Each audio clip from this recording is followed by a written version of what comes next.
time on this one. So Graham, hello, how are you again? Great, Jamie. Thanks for having me on. Thanks a million for coming on. And of course, Graham, getting ready for the restart, or the kick-off, should I say, of the Women's National League next weekend, the weekend of the 8th and 9th of August. So all systems go, Graham. You've been in the middle of a second pre-season as such, and ready for the girls to get into action next weekend. Yeah, looking forward to it now. Tough game, obviously, away to Galway. First game up, but look, there is no easy games as we know at this level. So just looking forward to getting back in. You know, the first pre-season was done, and then obviously the pandemic hit in. So it was a couple of Zoom sessions and what have you, and then to get back on the pitch is just great. How would you describe the last few months for you as the manager, trying to manage the group in a time as well when there was so much doubt about dates and if the seasons would even start at all? Yeah, look, it was difficult at the start, but lucky enough, you know, I have John Sullivan there with me. So him being a personal trainer was a great benefit to the girls, because obviously the home workouts were brilliant, you know, and then having Dara to do the individual sessions with the girls. Like, so we were giving them individual football plans as well as doing Zoom home workouts, and then they were getting workouts to do themselves as well. So I was lucky, again, with the staff we have. We're quite lucky, you know. And how did you guys kind of make your choices on how to design the second pre-season, given the girls had done nearly a full pre-season and also had done their Zooms and their running and, as you said, their individual football programs across the lockdown? Yeah, so it was probably a bit of a reduced pre-season because they had kept themselves quite fit, the girls, in fairness to them. And when they come back then, it's just really getting them back used to being on the pitch, you know, getting a touch of the ball, because obviously with the lockdown, you know, people were you know, can't go out, can't be with their friends and what have you. So it was more ball work really for the second part of pre-season. And just getting games into them and trying to get minutes into their legs, which is probably the important thing now at this stage. And I'm sure now it's kind of week -1 from the restart, and everybody's just so excited, the managers, the coaching staff and the players to get things going next weekend. Yeah, definitely. You know, everyone just wants to get back out now and play. Played a couple of pre-season friendlies, which is great. Training last night, and obviously now all the preparation is for Galway next Saturday, and just really looking forward to it.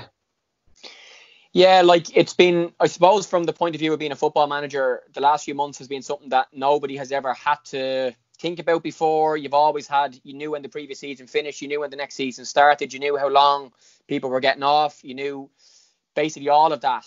And it's been so turned upside down over the last while. How have you found all of that, and being the person in charge of trying to manage all of those bits? Yeah, look, it's been difficult. It's been, you know, in one way probably being in isolation or such, or in lockdown, you have a lot more time to do it, you know, working from home as well with my own job with Vodafone. So it just gives you that bit more time and a bit more freedom to plan things. And we were sort of planning for the whole club. It wasn't just the first team. So we were touching base with Hughie, with the 17s manager, the 2 lads involved with the 16s, and just making sure everybody's okay, you know, because it's not even the fact of the football, but, you know, there's obviously a mental health side of it as well. And you just want to check in on everyone and make sure they're keeping okay during the lockdown. Yeah, and the use of things like Zoom and all of these things that, again, and it's great that we have access to these things as coaches. I was saying with the Pats 19s, and even we did some with the lads from the college, even though they were off. We just did a couple of quizzes and stuff just to keep them at least involved with each other in some way. So given the way technology is now, and we know how much it helps with, you know, simple things like the players having GPS and video stuff, but we've never had to use things like Zoom before. And I even know this week some of the Premier teams in the men's league have been doing their pre-match video analysis via Zoom, because they're not allowed to have the players inside to actually have a team meeting. Yeah, it's funny, we've done the same. And the Zoom workouts is something that we'll continue to do, because it's like a recovery session. So you don't have to bring the girls into a gym, you know, they can do it from home. And we actually done one on Monday night because we played last weekend. So we've done a bit of video analysis at the start of the Zoom. And it's been brilliant. It's something different that, as you say, we probably never thought about before, but now we all have to adapt, and I think everyone has. Yeah, the fixtures next weekend. And of course, there's a couple of new teams in the Women's National League for the first time. So 9 clubs. It's Shells against Cork City at Talca Park. Galway are playing against the DLR Waves Grange team. Is that still the name of DC Park, Graham? It is indeed, yeah. It is very good. And then we've got Peamount against Treaty United. We've got Wexford Youths against Bohemians, and Athlone Town are idle this weekend next weekend because there's 9 teams. For you, Graham, you've been in the job a little while now, and you've really got your feet under the table as a Women's National League manager, having your previous job being as the manager of Bray Wanderers in the men's league, and a lot of your work across your career up to this point would have been in the men's game. How have you found that change, and what are the main differences? Yeah, there's a lot of differences. Obviously, you're dealing with players who are all amateurs. and they actually pay money to play, which again I just think is totally wrong. Players from all the clubs. I'm not sure if every club charges, but I know 80% of the clubs have to charge membership because they have to survive, and that's obviously, that's something that needs to be looked at going forward. But it's definitely something that is wrong. The girls shouldn't have to pay. But the change from men's to women, yeah, definitely last year was a learning curve for me, massive learning curve. Just trying to get used to the women's game, trying to get to know your opposition, and trying to get to know players in the league. So when you're trying to recruit, you're trying to bring in new players that you think will fit into your system and your style of play. And I think we've done that. We're quite a young squad, which is good. But we have a really good group. They have a great bond between them all. They're like all friends, in fairness to them all. And I'm just looking forward to it now, Jamie. Yeah, that's something I didn't know, that at senior women's national league level that the players had to actually pay, and that is quite shocking for me to hear that, because I just didn't know that. And you hear at certain clubs, even at under 19 and under 17 and under 15, that the players don't have to pay. And yes, you're hearing in the Women's National League, the top league for women's football, women's soccer in this country, and the players are actually paying a membership fee. Just sounds ridiculous. I was amazed when I first came into the women's game as well, and look, you're trying to bring in sponsorships, you're trying to help the players get sponsors, because it's expensive, and they're giving up. A lot of our girls will be in college, so they'd have college fees, or some of them are still in school, so they still have school fees. And even the girls that are working then, they're giving up work to come and play and train, and yet they're still being charged. Now, if one thing came good from COVID was that there will be grants coming to the clubs, which is great. The FAI have got grants in there, which is fantastic. But that's for this season. Come January next year, where are we? Are we back to square one, where we're asking the girls to pay again? And it's just something that has to be looked at, and it has to be looked at from the whole league together, all the clubs together on it, and the FAI as well. Yeah, certainly, very well said. And from your own point of view, Graham, you're UEFA A licence and UEFA Youth of the A licence manager, and you've just started the UEFA Pro licence over the last couple of weeks. I'm interested to find out, having spoke to Neil Fenn earlier, who completed the course, and the end of his course had to be done via Zoom and via online, and the start of your course has been the same. For people who haven't done too many coaching badges, normally the 20 coaches would arrive to a hotel in Dublin or Cork, and you'd spend 3 or 4 days there 6 or 7 times a year, and you do all your lectures and all your on-pitch stuff, and have maybe a couple of pints and a bit of dinner in the evening. But it's a totally changed for the start of your new course. Yeah, definitely. Again, it's been through Skype and through Zoom and Microsoft Teams. Lots of presentations to start off with, some video analysis work. So we're probably really only getting going, Jamie, but really looking forward to it. A good group of people on the course, and we've got our micro groups now as well. We've got our individual tasks to complete, and hopefully all going well, we might be meeting up in November and December.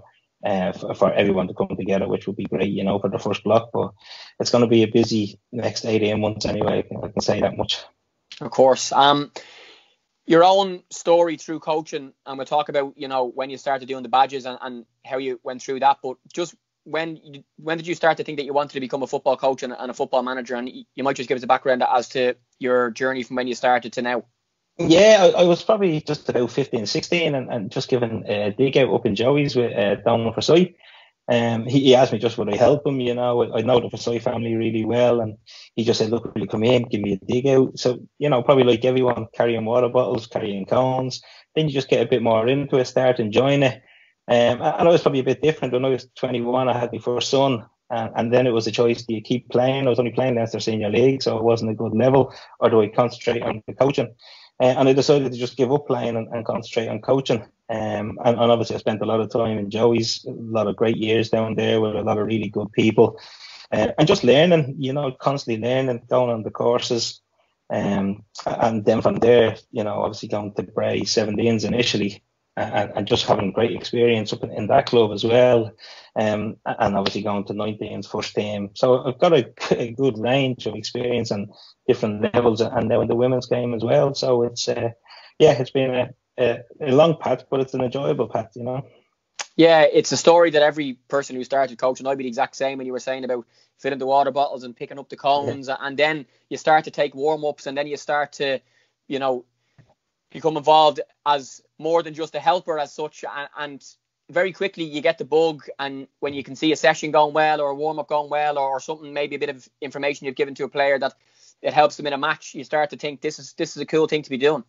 Yeah, no, 100%. And look, I know when you're starting off, you think, oh, geez, there's so many badges ahead of me, or there's so many courses ahead of me. But I'd highly recommend anyone to do them, because, like you say, you just get that bug, and then you start seeing things you're trying to implement in training. You start seeing coming out in games, and I think that's when you get your real joy. Or you see a player develop. There's a player at a certain level, and at the end of the season, they're a better player, and that's the main thing, I think, as a coach. But you've great memories from it, and it's not all about winning trophies. It's about being involved with great people. And I think that's the main thing I can take out of it. Yeah, and it's interesting as well that you went from St. Joseph's Boys to Bray 17s, then Bray 19s, then the Bray first team in the men's game, and now you're over a year into your career in the women's game. So in the last kind of probably 4 or 5 years, you've had a really good taste of all of the levels of football in this country as a coach and as a manager, which I'm sure can only make you better, but also test you in different ways. Yeah, definitely. Like, I was lucky enough that when the 17s league only started, it was actually Trevor Crowley in Bray at the time. And I went up there with the 17s, and then that just progressed to working with the 19s, and then obviously with Harry and Liam with the first team, and then on to Dave and Jay and Martin Russell then for a while. So I've been lucky. I've worked with some, really fast, experienced people, and, really good people that I've got to learn from, and that's only good for you. And even now coming into the women's game, it's good because I can bring the likes of John Sullivan with me, who's on his coaching path, Dara O'Reilly, who's on his coaching path. We have a young girl, Ave Hall, who's just doing a B licence, really eager coach that wants to learn. A goalkeeper coach, Tinzo, is just on his B licence. So really good staff, but they all want to learn. And if I could give them any advice, then that's my job, And look, I learn from them. Hopefully they learn something from me as well.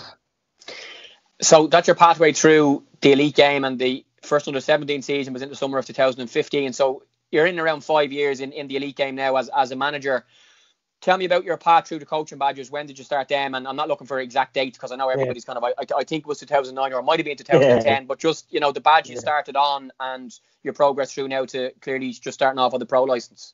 Oh, I would have started right at the level 1, as it would have been then, Jamie, going back to when I was probably 18 or so, working with the likes of Lara Matney, Gary Zambra, who would have been the tutors on then, and then just progressing through them up to the B licence. The A licence was actually in 2013, and then obviously the UEFA ALE last year. Finished it last year, that went on for a year as well. But again, really good courses, lots of information on them. The tutors in the FAI are brilliant, really great help. They were last year as well. Loads of advice from them on the UEFA ALE, and even now, like Jay Donoghue is my tutor on the pro license. Good chat with Jay the other day, so looking forward to working with, again, the likes of Jay on this course. And also, lots of people on the courses, they speak not just about, the ability of the course content itself and, the places that you go to visit and the tutors, but also the small talk with the other coaches on the course and the other coaches in your micro group. And I remember speaking to Gerard Bryan last year, and he was talking about some of the people on his course, which has just finished, the likes of, Vinnie Pert and Stephen Rice and Damien Duff and Robbie Keane and others. For you across the courses, and I'm sure on this course as well, and I think we did we do a course together? Possibly, maybe not. You see, again, it blends into like, how many people have you done courses with? Maybe we didn't. But anyway, the point I'm making is the people you meet and the chats you have and the help you get from those people, and when you get to watch their presentations, maybe on the same match, it's the same match you've been given to do, and their view is totally different to yours, which is really interesting just to see and watch and listen to. Yeah, no, definitely. Even on the UEFA ALE, like going in, wouldn't have known that many people on it.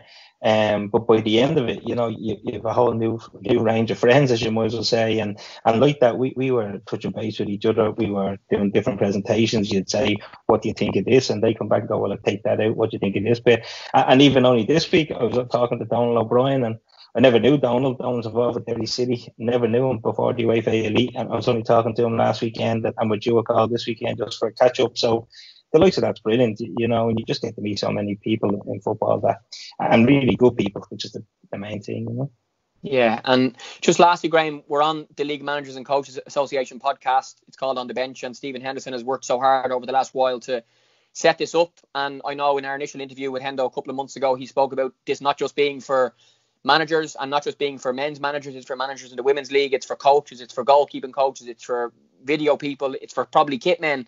And it's something that has been long overdue in this country. And I'm sure, like all the rest of us, you're very excited that it's happening and that we can all be together now in this association. Yeah, 100%. I remember hearing about it probably this time last year. I think it was actually Dave Bell from Shell that got in touch with me about it. And Stephen Henderson's done phenomenal work on it.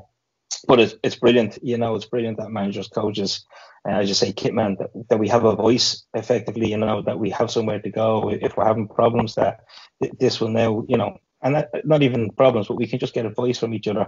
Like it'd be great to just pick up the phone to Stephen or Dave Henderson or whoever it is and just say, look, what do you think about this? And I think that's something that it'll only get stronger. This will definitely only get stronger. I look forward to it over the next couple of years.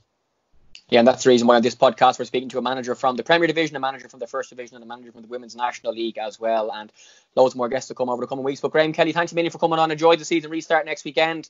I'm sure I'll see you at a game soon. Brilliant, Jamie. Thanks a million.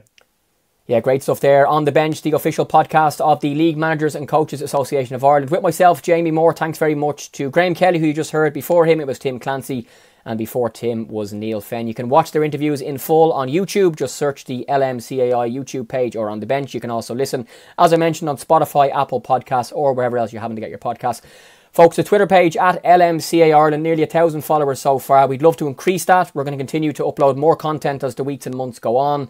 So if you could spread the word, that would be great. Also, if you can rate the podcast, review, send it to like-minded people if you wouldn't mind. We will get the League Managers and a Coaches Association into people's minds and into their lives. So enjoy the weekend, folks, the start of the League of Ireland. And we'll chat to you in a couple of weeks' time for the next episode. See you, bye-bye.